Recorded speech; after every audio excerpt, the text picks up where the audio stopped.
আচ্ছা, ভিডিওটা শুরুতেই আমি একজনকে উত্তর দেব, সেটা হচ্ছে আমার কমেন্ট বক্সে এসে কমেন্ট করে গেছে, সেটা হচ্ছে চন্দনাদি।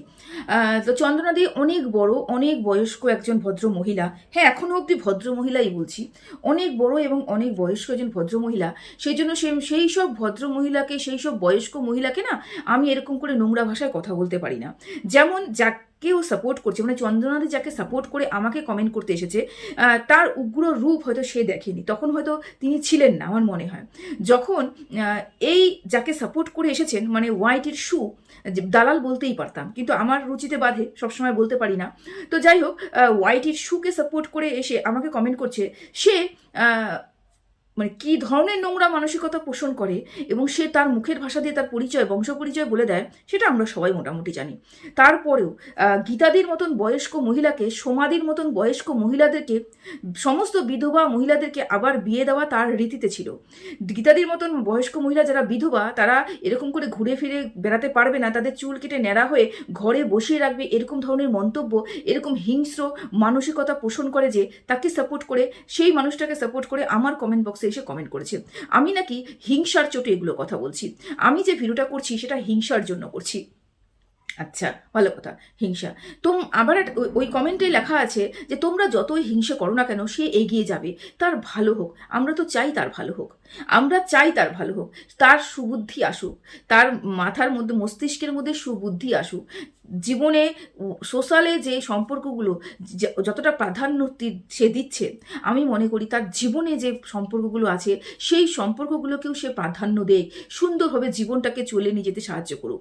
এই যে আমরা ওর সম্পর্ক নিয়ে এত কথা বলি যে বাড়ির মা বাবা দিদি ভাই বোন কারোর সাথেই তার কোনো সম্পর্ক নেই, অথচ সোশ্যাল মিডিয়ায় বোন বোন বোন বোন করে বেড়ায়। পাড়া প্রতিবেশীর সাথে কোনো সম্পর্ক নেই, অথচ সোশ্যাল মিডিয়ায় এসে বোন বোন দিদি দিদি এগুলো করে বেড়ায়। কেন বলি, কিসের জন্য বলি? আমরাও চাই ওর সম্পর্কগুলো ভালো হয়ে যাক। সম্পর্ক যদি ও ভালো করতে পারে তাহলে আমরা এসে আর চিৎকার করতে পারবো না, কিন্তু এই খামতিগুলোকে, এই অপূরণ জায়গাগুলোকে সে কোনোদিনও পূরণ করতে পারবে না। সেই কারণে আমাদেরও চিৎকার করে বলতে হয় যখন ফেক ভালোবাসা দেখি। থাকলেও উন্নতির পথে আমরা জীবনে কোনোদিন উন্নতির পথে বাধা হয়ে দাঁড়াইনি এবং বাধা হয়ে দাঁড়াবো না। সে তো দগদগ করে উন্নতি করছে। আচ্ছা, আমি বুঝতে পারছি না, আমার মতন ছোট্ট একজন কন্ট্রোভার্সি ক্রিয়েটার যে ওকে নিয়ে ভিডিও করেছে, তার প্রতি তোমার এত ইনসিকিউরিটি কেন চলে আসলো যে আমার কথায় কেউ দুজন সহমত পোষণ করবে, বা আমার ভিডিওতে তার কোনো ক্ষতি হবে, আমার ভিডিওতে তার উন্নতির পথে আমি বাধা হয়ে দাঁড়াতে পারি? কোনো মতেই না। আমি ছোট্ট নগ্ন একটা কন্ট্রোভার্সি ক্রিয়েটার। হ্যাঁ, এটা রয়েছে, সত্যতা রয়েছে ভিডিওর মধ্যে, কথার মধ্যে সত্যতা রয়েছে। বলি না যে মিথ্যে যতই বড় হোক, সত্য একটা বিন্দু হলে পরেও কাজ করে। সত্যকে আসতে অনেক সময় লাগে, কিন্তু সত্য যখন আসবে মিথ্যেকে চৌচির করে দেবে। আমার মনে হয় সেই কারণে হয়তো তোমার মনে ভয় ঢুকেছে, সেই কারণেই কিন্তু আমার কমেন্ট বক্সে তুমি কমেন্ট করতে এসেছো, তাই না? না, তোমাকে কোনো বাজে কথা বলবো না, স্বাগত জানাবো এবং ধন্যবাদ জানাবো আমার ভিডিওটা তুমি দেখেছো এবং তার পরিপ্রেক্ষিতে তুমি কমেন্ট করেছো। এরকম করে ভিডিও দেখতে থাকো এবং কমেন্ট করতে থাকো। আমি তোমাদের কোনো নেগেটিভ কথা বলতে চাই না, শুধু আমাকে তুমি নেগেটিভ কমেন্ট করেছো সেই জন্য নয়, কিন্তু সেই জন্য নয়। তুমি একজন বয়স্ক ভদ্র মহিলা, আমি জানি তুমি অনেক বয়স্ক মহিলা, সেই জন্য। এবং তার মানে বয়স হলেই যে মানুষের বুদ্ধি হবে, বয়স হয়ে গেলে পরেই যে সে সর্বগুণ সম্পূর্ণ হয়ে যাবে এবং সে যে কোনো ভুল করতে পারবে না, এটা কিন্তু ভুল। এই ধারণাটা কিন্তু ভুল। বয়স্ক মানুষরাও কিন্তু ভুল করে। তুমি যেই পথে চলছো দিদিভাই, দিদিভাই বলবো না আন্টি বলবো জানি না, দিদিভাই বললাম, যদি যেই পথে চলছো একদিন না একদিন তোমাকে পস্তাতে হবে। তো যাই হোক, এতটুকুই তোমাকে বললাম। থাকলো হিংসে করা, ওকে দেখে আমাদের কোনো হিংসে নেই, কোনো দিক থেকে হিংসে নেই। আমি জানি আমার যদি 200 ভিউজ হয় সেটা আমার খাটনি, সেটা আমার যোগ্যতা। আমি একটা আননোন ফেস, আমাকে কেউ চিনতো না, আমাকে কেউ জানতো না, আমি একদম হঠাৎ করে এসে ওয়াইটিতে বসে নিজের ক্ষমতায় অর্জন করা 200 ভিউজ ইনকাম করতে পেরেছি। আমি কারোর পা চাটিনি, কারোর বাড়িতে গিয়ে তার ফেস ভ্যালুটা ইউজ করিনি। এটা আমার কৃতিত্ব, এই জন্য আমি গর্বিত। বুঝতে পেরেছো? আশা করি বোঝাতে পারলাম। আমার ওই ধরনের ভিউজের প্রয়োজন নেই যে ভিউজ আসবে মান সম্মান হারাতে হবে, আর আমার কাছে আমার মান সম্মানটা অনেক বড়। যাই হোক, তোমাকে উত্তর দিতে পেরেছি। আর সে উন্নতি করুক, তোমার ভালোবাসার মানুষ উন্নতি করুক, আমি তো সবার উন্নতি চাই, তাই না? সবার উন্নতি চাই। আশা করি তোমাকে উত্তর দিতে পারলাম। কি ইনসিকিউরিটি তোমাদের সবার মনে, বুঝলে? যাই হোক, তোমরা সবাই জানো যে ও কি কালিকারতুত করছে। এবার আসি কিছু বক্তব্যের কথা। সবার মুখে একটাই কথা, সেটা হচ্ছে গোল্ডি দিদি, গোল্ডি দিদি, গোল্ডি দিদি। নূপুর দিদিকে নিয়ে অত সমস্যা হচ্ছে না, গোল্ডি দিদিকে নিয়ে যতটা সমস্যা হচ্ছে। প্রথমত কথা একটা কথা বলি, সেটা হচ্ছে সকালবেলা দুটো পয়েন্ট আমি মিস করে গেছি।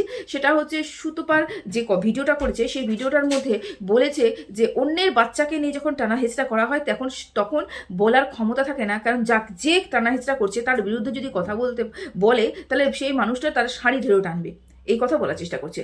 তা আমি বলি যে ওয়াইটিতে মেল ক্রিয়েটার মানে হচ্ছে আমাদের হচ্ছে ওয়াইটি দাদাভাই, তার ভিডিও, তার ব্লগ বা তার লাইভ বহুদিন ধরে দেখি না। এবং যদি সে এরকম ধরনের কোনো বক্তব্য দিয়ে রাখে, কোনো বাচ্চাকে নিয়ে টেনে হেসে বক্তব্য দিয়ে রাখে, সেটা ভীষণ পরিমাণে অন্যায়। সেটা যেই কেউ হয়ে থাকুক না কেন, সেটা দাদাভাইয়ের বাচ্চাকেও যদি কেউ নিয়ে টানে, আমি সেখানে গিয়েও প্রতিবাদ করব। এবং রিম্পার বাচ্চাকে নিয়েও যদি কেউ টানে, আমি সেখানেও প্রতিবাদ করব। আর আমি এখনো প্রতিবাদ করছি তোমার বিরুদ্ধে। তুমি দেবশ্রীদির মেয়েকে নিয়ে টেনেছো, তুমি নিজেই তোমার ভিডিওতে দেবশ্রীদির মেয়েকে নিয়ে টেনেছো, অথচ তুমি তোমার ওই ভিডিওতেই সোনালিদির দুটো মেয়েরকে নিয়ে তোমার ভীষণ পরিমাণে রাগ জ্বালা শুরু হয়েছে। কেন ওই দিদিভাইয়ের দুটো মেয়েকে টানা হচ্ছে? সন্তান বড় হোক আর ছোট হোক, সন্তান বয়স্ক হোক বা কম বয়স্ক হোক, সন্তান 6 মাসের হোক বা 60 বছরের হোক, সন্তানই হয় প্রত্যেকটা মার ক্ষেত্রে, তাই না? তো যদি প্রতিবাদ করতেই হতো তাহলে তুমি যেরকম সঞ্জয়ের বিরুদ্ধে প্রতিবাদ করতে, তাহলে তুমি কিন্তু সেই প্রতিবাদে যখন তুমি করছো, তাহলে তোমাকে এটাও মনে রাখতে হতো তুমিও দেবশ্রীদির মেয়েকে টানতে পারতে না, তোমাকে টানতে হতো না, তুমি টানতে না যদি মন থেকে এই কাজটা করতে। যদি তুমি মন থেকে চাইতে যে ওয়াইটিতে কোনো বাচ্চাকেই টানা হবে না, যদি তুমি মন থেকে চাইতে, তাহলে কিন্তু তুমি এই ধরনের কথাগুলো রাখতেই পারতে না। কিন্তু ব্যাপারটা কি হয়েছে বলো তো? যা দেখে বুঝলাম তোমার ভিডিওটা পুরোপুরি দালালির পথে চলে গেছে, পুরোপুরি দালালির পথে। মানে যেহেতু নূপুর দিদি, গোল্ডি দিদি এবং ম্যান্ডি, এই যে 3 জন তোমার সাথে যুক্ত রয়েছে, এই 3 জনের বাচ্চাকে ধরে যদি কেউ টানে, তুমি তার খাল চাল বাল সব বের করে নিয়ে আসবে। কিন্তু অন্য যদি কোনো কারোর বাচ্চাকে ধরে কেউ টানে, তখন তোমার মাথার কোনো মাথা ব্যথা নেই। এটাই হচ্ছে তোমার সমস্যা। দালালি যখন করতে বসো, তুমি ঠিক এরকমই দালালি করতে বসো এবং এক চোখে দেখো সবকিছু, বুঝতে পারছো? এবার আসি গোল্ডি দিদিকে নিয়ে। সবার মুখে একটাই কথা, গোল্ডি দিদি। আমি সকালবেলা ভিডিওতেও বলেছি, গোল্ডি দিদি কিন্তু আজকে ম্যান্ডির সাথে যুক্ত নয়। গোল্ডি দিদি বিগত 5 বছর ধরে ম্যান্ডির সাথে যুক্ত রয়েছে, বিগত 5 বছর ধরে। তাও তখন কেন, এই বিগত 5 বছর ধরে ম্যান্ডির জীবনে অনেক খারাপ কাজ করেছে, অনেক কন্ট্রোভার্সি দিয়েছে, অনেক নোংরামো করেছে। তারপরেও গোল্ডি দিদিকে নিয়ে কেউ টানার সাহসটা পর্যন্ত পায়নি, গোল্ডি দিদিকে নিয়ে কেউ কত কথা বলার সাহসটা পর্যন্ত পায়নি। এখন কেন গোল্ডি দিদিকে নিয়ে বলছে, তার একটাই কারণ, সেটা হচ্ছে তুমি, বুঝতে পেরেছো? তুমি। আচ্ছা, এবার একটা কথা বলি, এই যে গোল্ডি দিদির সাথে তুমি সম্পর্ক রেখেছো এবং নূপুর দিদির সাথেও তুমি সম্পর্ক রেখেছো ম্যান্ডির থ্রুতে, এবং তোমরা একটা বোনের 4 বোন। আচ্ছা, এই গোল্ডি দিদি সেই গোল্ডি দিদি না যে প্রত্যেকের কমেন্ট বক্সে গিয়ে কমেন্ট করতো তোমার বিরুদ্ধে, তাই না? আচ্ছা, মানুষ পরিবর্তন হতে পারে, কিন্তু মানুষের মানসিকতা পরিবর্তন হতে পারে? আমার তো মনে নেই, আমার তো জানা নেই। আজকে গোল্ডি দিদিকে নিয়ে যখন সবার প্রশ্ন উঠছে, বা তুমি যখন গোল্ডি দিদিকে রক্ষা কবচ যদি সামনে এসে দাঁড়াচ্ছ, তখন একটা কথাই মনের মধ্যে আসছে, গোল্ডি দিদি কি হারে তোমাকে গলার মধ্যে পট্টি পরিয়ে কিভাবে নাচাচ্ছে। এই গোল্ডি দিদি সেই দিদি যে প্রত্যেকটা কন্ট্রোভার্সি ক্রিয়েটারের সাথে যোগাযোগ করেছিল, তোমার নামে নিন্দা করেছিল, তোমাকে নিয়ে দুটো বাজে কথা বলেছিল, তোমাকে পছন্দ করতো না, তোমাকে দেখতে পারতো না। এই গোল্ডি দিদি সেই গোল্ডি দিদি। তাহলে যেই কন্ট্রোভার্সি ক্রিয়েটারগুলোর সাথে সর্বপ্রথম গোল্ডি দিদি যোগাযোগ করেছিল, কই আমি তো দেখিনি সেই সব কন্ট্রোভার্সি ক্রিয়েটারগুলো ওই গোল্ডি দিদিকে মাথায় করে নিয়ে নাচতে। আমি তো দেখিনি অন্যান্য কন্ট্রোভার্সি ক্রিয়েটার যার সাথে গোল্ডি দিদি এত ভালো সম্পর্ক, তার সাথে সাক্ষাৎ করে বা তার সাথে ভিডিও কল করে বা তার ভিতরের খবর নিয়ে বা তাকে আমার একটা প্রাণ বলে ওয়াইটিতে এসে এটা প্রচার করা যে অমুক একটা মানুষের সাথে আমার যোগসূত্র রয়েছে, আমাকে বোন বানিয়েছে, এরকম এই দিদিটা সবার সাথেই যোগাযোগ করেছিল, এই দিদিটা সবার সাথেই সম্পর্ক রেখেছে, এই দিদিটা সেই দিদি। আচ্ছা, যাই হোক, বাদ দিলাম সেই কথাটা। ব্যাপারটা কি বলতো, যে পায় না সে যদি হঠাৎ করে পায় না, ঠিক এটা হয়। আর যখন যার পাওয়া অভ্যাস আছে, সে কিন্তু এরকম করে ঢাক পেটায় না, বুঝতে পেরেছো? সবাই মানুষ একটা কথাই বলে যে খালি কলসি বাজে বেশি, বুঝতে পেরেছো? সম্পর্কের মধ্যে কতটুকু সম্পর্ক আছে, কতটুকু কি আছে আমরা কিন্তু জানি না। তো বেশি খুব বাচ্চে বলে সম্পর্ক এত বেশি তুমি বাজাচ্ছ বলে এত বেশি হ্যাম্পার হতে হচ্ছে প্রত্যেকটা মানুষকে সোশ্যাল মিডিয়াতে এসে প্রত্যেকটা ক্ষেত্রে তাদের নামটা মানে বলে না নামটাকে নিয়ে খেলা হচ্ছে, এটা হতে পারে, এটা হচ্ছে। আচ্ছা, এই গোল্ডি দিদিকে নিয়ে আগে প্রচুর মানুষের কথা বলেছে, এবং বললাম না মানসিকতা চেঞ্জ হয় আমি জানতাম না, কারণ এই গোল্ডি দিদি তোমাকে নিয়ে প্রচুর নেগেটিভ কথা বলেছে, বুঝতে পেরেছো? ব্যাপারটা কি বলতো, গোল্ডি দিদি তোমার প্রতি ভালোবাসা নেই, গোল্ডি দিদি তোমার প্রতি ভালোবাসা নেই, তোমাকে ম্যান্ডে ইউজ করছে, এবং তারা সবাই সাপোর্ট করছে। কেন এখানে মূল কাণ্ডারি হচ্ছে ম্যান্ডি। ম্যান্ডি যেদিকে যাবে, ম্যান্ডিকে এরা দুজন ভালোবাসে, ম্যান্ডি যেদিকে যাবে সেই দিকে কিন্তু এরা দুজনও নড়চড় করবে। ম্যান্ডি যদি আজকে বলে আমার আজকে শুয়ের সাথে কোনো সম্পর্ক নেই, এই দিদিদের তোমার ভালোবাসা টুক করে কর্পূরের মতন উবে যাবে, বুঝতে পেরেছো? সেই জন্য যেই জিনিসের কোনো ভরসাই নেই, যে জিনিসের কোনো স্থিরতা নেই, সেই জিনিস নিয়ে আমি কিন্তু অহংকার কিভাবে করতে পারি জানি না। আর একটা কথা, যে প্রতিকূলে গেলে সবসময় যে ভালো হবে তা নয়। একদিকে সমস্ত কন্ট্রোভার্সি ক্রিয়েটার এবং তুমি প্রতিকূলে দাঁড়িয়ে আছো, এবং তুমি নিজেকে কন্ট্রোভার্সি ক্রিয়েটার হিসেবে মান্যতা দিচ্ছ না, তুমি অ্যাজ এ ব্লগার ওদের বাড়িতে যাচ্ছ, অ্যাজ এ ব্লগার তুমি আত্মপ্রকাশ করার চেষ্টা করছো, বারবার করে চেষ্টা করছো, তুমি কোনোদিনও সফল হচ্ছ না। তো এই জায়গাটাতেই সমস্যা। তুমি একটা ঝুন্ডে কোনোদিনও ছিলে না, তুমি নিজের স্বার্থ নিজে সবসময় দেখে এসেছিলে, কিন্তু কিন্তু নিজেকে ওই কন্ট্রোভার্সি ক্রিয়েটার হয়েও নিজেকে কন্ট্রোভার্সি ক্রিয়েটার না মনে করা, ব্লগার মনে করা, এটা সর্বনাশের পথ ডেকে নিয়ে আসে। ঠিক আছে, ভালো কথা, তুমি আরো বিপদে না পড়ো, এটাই সবসময়ের জন্য চাই। মুখ থুবড়ে তুমি না পড়ো, মুখ থুবড়ে ম্যান্ডি না পড়ুক, এটাই সবসময়ের জন্য চাই। এবার আসি কিছু কথায়, সেটা হচ্ছে ম্যান্ডি এবং গতকাল স্যান্ডি একটা পোস্ট দিয়েছিল, সেই পোস্ট নিয়ে আমি দেখতে পাইনি, আমি সত্যি সত্যি পোস্ট দেখতে পাইনি, আমি গিয়েছি, আমি হাওয়া হয়ে গেছে দেখি, উবে গেছে। মানে ওদের ব্যাপারটা কি হয় বলতো, যখন মনের মধ্যে অনেক কিছু চলে তখন পোস্ট একটা লিখে দেয়, এবং যখন মনে হয় এটা লেখা মনে ভুল হয়েছে যখন সেই পোস্টটাকে আবার ডিলিট করে দেয়। ওদের মানে কোনো স্থিরতা নেই, মানসিকভাবে ওদের মধ্যে কোনো কিছু স্থিরতা নেই। আর স্যান্ডির জীবনে স্থিরতা তো সমস্ত কিছু শেষ, স্থিরের সবকিছুই শেষ, এবং যতটুকু ছিল তুমি আসার পরে এর আরো সবকিছু শেষ হয়ে গেছে। বাদ দিলাম সে কথাটা। একটা কথা বলি, অতীতকে ভুলতে হয়, এটা অতীতকে ভুলতে হয়, মানলাম অতীতকে ভুলতে হয়, অতীতকে আঁকড়ে ধরে বাঁচা যায় না, ভালো কথা। দেখো আমাদের বাড়িতে আমার শ্বশুরমশাই গত হয়েছেন, এবং শ্বশুরমশাই যখন গত হয়েছেন ভীষণ কান্নাকাটি, ভীষণ চোখের জল, বহুদিন ধরে তাকে মনে করছিলাম, খুব কষ্ট হচ্ছিল, এগুলো হচ্ছিল। তারপরে না আস্তে আস্তে আস্তে আস্তে না মানে আমরা স্মৃতির থেকে একটু ম্লান হচ্ছে, মানে কষ্টটা কিন্তু রয়ে গেছে, তাকে কিন্তু মিস করছি, কিন্তু ম্লান হয়ে যাচ্ছে। ওই যে অতীত ধরে রাখলে পরে তো চোখের জল ফেলবো, কষ্ট হবে, এটাই হবে, কিন্তু আস্তে আস্তে যখন ভুলে যাচ্ছি সম্পর্ক আগে এগিয়ে যেতে পারছি, এটা বাস্তব কথা। কিন্তু কখন এগিয়ে যেতে পারছি, যখন তার সম্পর্কে জড়িত সমস্ত কিছু আমরা আমাদের চোখের সামনে থেকে দূরে রেখেছি। মানে মনে করে আমার শ্বশুরমশাই একটা ঘড়ি ইউজ করতো, একটা ছাতা ইউজ করতো, একটা ফোন ইউজ করতো, সেই জিনিসগুলোকে না আমরা আমাদের সামনে থেকে দূরে সরে রেখেছি। তার কারণ কি, যখনই আমি কাজ করার ফাঁকে ওই ঘড়ি, ছাতা, তারপরে ওই ফোন, যখনই কাজের ফাঁকে ফাঁকে এগুলো দেখবো, তখনই আমার অতীত আমার সামনে আসবে। ও বাপি না এটা ইউজ করতে পারবি না, অমুক জায়গায় যেতে পারবি না, এটা করতে পারবি না, ওটা করতে।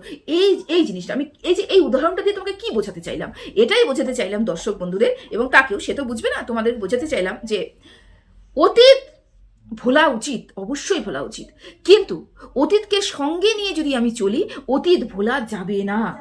অতীতকে সঙ্গে নিয়ে চলছে কে? ম্যান্ডি। এবং অতীত ভুলতে পারমিশন, অতীত ভুলার জন্য সাজেশন কে দিচ্ছে? স্যান্ডি। ও কি দারুণ না! স্যান্ডি বলছে অতীত ভুলে চলো, অতীত ভুলে যাও আর এগিয়ে যাও সামনে। অথচ যে অতীতের সাথে যুক্ত, যে ম্যান্ডির অতীতের সাথে যুক্ত, যে ম্যান্ডি হুলের সাথে গিয়ে একটা কি বলবো হোটেল রুমে গিয়ে ইসে করছিল, মানে বুঝতেই পারছি অন্তরঙ্গ সম্পর্ক ছিল, সিঁদুর দান টান সব হয়েছিল আর কি, সেই সময় দিদি ফোন ক্যাপচার করেছিল। এতই ভালোবাসা বোনের মধ্যে যে ওই অন্তরঙ্গ সম্পর্ককে দিদি ক্যাপচার করেছিল, এবং ভিডিওতে এসে সবার জনসমক্ষে এসে বলে দিল ওরা অমুক হোটেলে অমুক জায়গায় অমুক দিন গিয়ে সিঁদুর মাখামাখি অবস্থা আমাকে কল করেছে, আমি একটা স্ক্রিনশট নিয়ে রেখেছি। এই যে একাধিক নোংরা কারনামা করেছে কি কার বিরুদ্ধে করেছে? ম্যান্ডির বিরুদ্ধে করেছে। তাহলে যেই মানুষটাকে নিয়ে, যেই মানুষটার জন্য অতীত ছিন্ন ভিন্ন হয়ে গেছে, যেই মানুষটার জন্য ম্যান্ডি কতটুকু অন্যায় করেছে, সেটার থেকে বড় ম্যান্ডিকে আরো বেশি অপরাধী তৈরি করেছে যে মানুষটা, সেই মানুষটা যদি ম্যান্ডি তার জীবনে আবার নিয়ে আসে, প্রবেশ করায়, ঘরে এনে খাওয়ায়, তাহলে কি অতীত ভোলা সম্ভব? স্যান্ডি? সম্ভব নয় তো। মানুষ তখনই অতীত ভুলবে যখন অতীতের সঙ্গে যুক্ত সম্পর্ক সমস্ত কিছু তুমি মুছে ফেলতে পারবে। আজকে গোল্ড দিদি আর নূপুর দিদিকে এত কথা শুনতে হতো না যদি ওই মানুষটা তোমাদের জীবনে না আসতো। ওই মানুষটা তোমাদের জীবনে আসাতেই এত কিছু হচ্ছে। এবার কিছু দর্শক বলেছে তোমরা ঠকাচ্ছ, তোমরা দর্শক ঠকাচ্ছ, তোমরা এই করছো, তুমি ওই করছো। দুটো আমি দুটো কথা বলছি।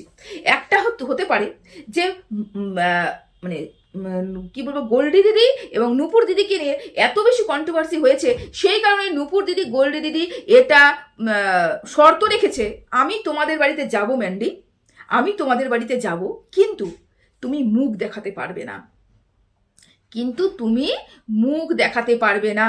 এটা ম্যান্ডির সিদ্ধান্ত নয়, এটা ম্যান্ডির সিদ্ধান্ত নয় যে আমি মুখ দেখাবো না।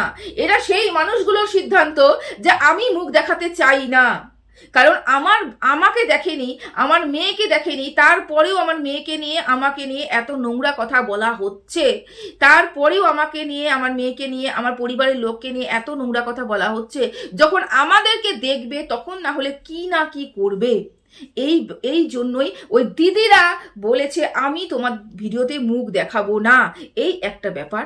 2 নম্বর ব্যাপার হচ্ছে ম্যান্ডি দর্শকদের ঠকিয়েছে। কিভাবে? ম্যান্ডি বলেছিল দিদিদের, আমি যদি দিদিদের সাথে দেখা করি আমি অফ ক্যামেরায় করব। ক্যামেরাটা কি অফ করতে পেরেছে? ক্যামেরাটা কি অফ করতে পেরেছে? পারেনি। কিন্তু ম্যান্ডি দেখিয়েওছে, ম্যান্ডি দেখায়ওনি। দিদিদের কথা রেখেছে মুখ দেখাবো না। ম্যান্ডির ইনকামটা করার চেষ্টা করেছে যে আমি হাত দেখাবো। মানে দর্শকদের আমি বলেছি এক কথা, যে তোমাদের প্রতিজ্ঞা করলাম, তোমাদেরকে বললাম যে আমি আমার দিদিদের দেখাবো না। তার মানে অফ ক্যামেরায় সবকিছু হবে, অন ক্যামেরায় কিছুই হবে না। জানে আরো একজন রয়েছে সেও ব্লগার হওয়ার চেষ্টা করছে, তার ভিডিও ওর ভিডিওর মিল পাওয়া যাবে, তার ভিডিও থেকে এই ভিডিও থেকে দর্শকরা মিল খুঁজে বুঝে যাবে যে এখানে গোল্ডি দিদি এবং নূপুর দিদি এসেছিল, বুঝে যাবে। তো তারপরেও ম্যান্ডি কি করলো? এটা পারমিশন দিল, ম্যান্ডি দেখানোর চেষ্টা করলো, হাত দেখানোর চেষ্টা করলো। মানুষ কি গাধা? মানুষ কি গাধা? মানুষ বোকা? মানুষ বুঝতে পারছে না? মানুষ জানে না গোল্ডি দিদি যে 2টো মেয়ে, এবং 2টো মেয়ে যে ওখানে এসেছে, মানুষ কি বুঝতে পারছে না? ওখানে পায়েল দিয়ে এসেছে, মানুষ কি বুঝতে পারছে না? ওখানে বসে খাচ্ছে, ওর হাত দেখে কি মানুষ বুঝতে পারছে না? হ্যাঁ, সবাই সবকিছু বুঝতে পারছে। কিন্তু ম্যান্ডি এটা করলো কি, ও একটু কন্ট্রোভার্সি ছড়াবে, ও একটু কন্ট্রোভার্সি করবে, ও একটুখানি ইনকাম করবে, অথচ দর্শকদের মুখ দেখাবে না। এটা দর্শকদের সাথে ছেলে খেলা হলো, দর্শকদের ঠকানো হলো। যেখানে বলেছিল অফ ক্যামেরায় করবো, সেখানে একটা ক্যামেরাটা কেন অন হলো? ক্যামেরা তো পুরোপুরি অফ থাকার কথা ছিল, তাই না? আর যদি অন হয়েই থাকলো তাহলে কেন পুরোপুরি দেখানো হলো না? তার কারণ দিদিরা দেখাতে চায় না। এই রাগেই তো, ক্ষোভেই তো পড়ে গেছে ফেটে আমাদের এত রাগ, এত উত্তেজনা কেন দেখাচ্ছে? একটাই কারণ, ও দেখাতে পারছে না, ও দেখাতে পারছে না যেরকম করে দেখাতে চাইছিল। এই জন্য তো রাগ, এই জন্যই তো ক্ষোভ। তোমরা বুঝতে পারছো না? যাই হোক, আমি স্যান্ডিকে বলি, স্যান্ডি, অতীতকে তুমি যদি ঘরে নিয়ে এসে ডেকে বসাও এবং তাকে সিনা গর্দানের মাংস খাও, তাহলে কি অতীত মানুষ ভুলতে পারবে? পারবে কি? পারবে না, কোনোদিনও অতীত ভুলতে পারবে না। অতীত ভুলানোর জন্য অতীতের সাথে যুক্ত যেই সবগুলো সবাইকে ছেটে ফেলতে হবে। বুঝতে পেরেছো? লাস্ট একটা কমেন্ট, সেটা হচ্ছে ম্যান্ডির জায়ের মানে যার ভাসুর অ্যাক্সিডেন্ট করেছে, সে নিয়ে একটা কথা বলেছে ম্যান্ডি কি বলেছে? যা দেখা যায় সেটা সত্যি নয়, যা দেখা যায় সেটা সত্যি নয়, সত্যি কিছু অন্যই। মানে যেটা আমরা চোখের সামনে দেখছি সেটা সত্যি নয়। এই কমেন্টটা উদ্দেশ্যটা হয়তো করেছে ইয়েকে, মানে কি বলে ওটাকে, ভাসুরের জন্য, ভাসুরের জন্য হয়তো কমেন্টের উত্তরটা দিয়েছে। কিন্তু যে কমেন্ট করেছে সেই বলেছে, কিন্তু এখান থেকে আমি এটাও তো বুঝতে পারি যে ম্যান্ডি যে পট্টি পরিয়েছে দিদির গলায়, এবং দিদি যে লাল লাল করতে করতে ম্যান্ডির পিছনে পৌঁছেছে, এবং এটা যে ম্যান্ডিরই একটা ষড়যন্ত্র, ম্যান্ডিরই একটা পরিকল্পনা যে আমি তোকে ভালোবাসি, তোর আর আমার ভালোবাসা চিরস্থায়ী, তোর আমার ভালোবাসা এই হবে, তোর আমার ভালোবাসা এই হবে। কিন্তু আমরা যেটা দেখছি সেটা সত্যি নয়, যেটা দেখছে সেটাও সত্যি নয়। সত্যিটা খুব সামনে, খুব তাড়াতাড়ি বেরিয়ে আসবে, যেদিন ম্যান্ডির স্বার্থ ফুরিয়ে যাবে, অবশ্যই বেরিয়ে আসবে। আর দেখায় স্বার্থ দুজনের সাথে যুক্ত রয়েছে। ম্যান্ডি যেরকম স্বার্থ রয়েছে, ম্যান্ডির ভেতরের খবর যখন বলতে পারে না, সুকে দিয়ে বলায়। ম্যান্ডির রাগ যখন করে, সেই রাগগুলো সুর দ্বারা আমাদের ওয়াইটিতে এসে পড়ে, কন্ট্রোভার্সিগুলো সেরকম সুয়েরও রয়েছে। ম্যান্ডিরকে ইউজ করে ম্যান্ডি স্যান্ডি জয়ী এই কথা বলে ইনকাম করা, এটার জন্য শু এখানে চলে গেছে, তাই না? যাই হোক, যা দেখা যায় সে সত্যি নয়, এটা বরাবরই যা দেখা যায় তা সত্যি নয়, এবং সত্যিটা একটু কিছু অন্যরকমই হয়, ঠিক আছে?